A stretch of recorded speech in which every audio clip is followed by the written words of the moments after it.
Des températures négatives, au moins jusqu'à dimanche. Le SAMU social est complètement saturé. Ce 115, ce numéro d'appel d'urgence est destiné à signaler des personnes en difficulté dans la rue. Les places sont chères également dans les centres d'hébergement et d'accueil d'urgence.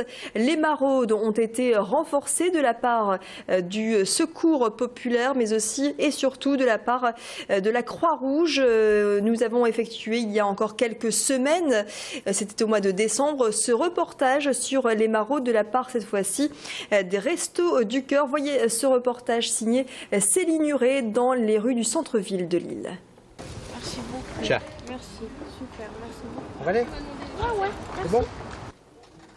Venir en aide aux plus démunis, c'est une affaire de famille pour André et Myriam. Père et fils sillonnent les rues de Lille une fois tous les 15 jours pour apporter un peu de chaleur. De la soupe, du café, un sachet de provisions, les bénévoles apportent de quoi se restaurer, mais aussi un réel soutien moral. Ils nous aident beaucoup au niveau des gens de la rue.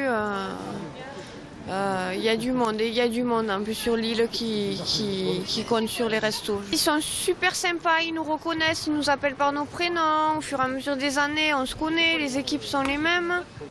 Après 6 ans de bénévolat, Myriam est toujours aussi engagée. Elle nous confie qu'une fois au Resto du Cœur, la plupart des bénévoles n'envisagent pas d'arrêter.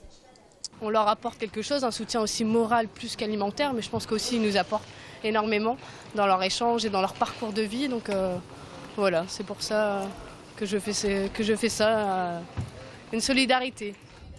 Environ 60 personnes sont au rendez-vous chaque soir et les bénévoles constatent que de plus en plus de gens vivent dans la rue. Ce ne sont pas toujours les mêmes personnes. On peut les revoir un mois après, on peut les revoir 15 jours après, on peut les voir toutes les semaines.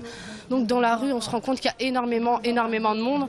Et du coup, voilà, ça devient très problématique. Et du coup, pour les accompagner, ça devient très difficile. Voilà, et on remarque aussi qu'il y a de plus en plus de jeunes et de personnes aussi qui travaillent. Et ça, ce que je disais aussi l'année dernière, c'était déjà ça aussi. 115 millions de repas ont été distribués par les Restos du Cœur durant l'année 2011 et 2012.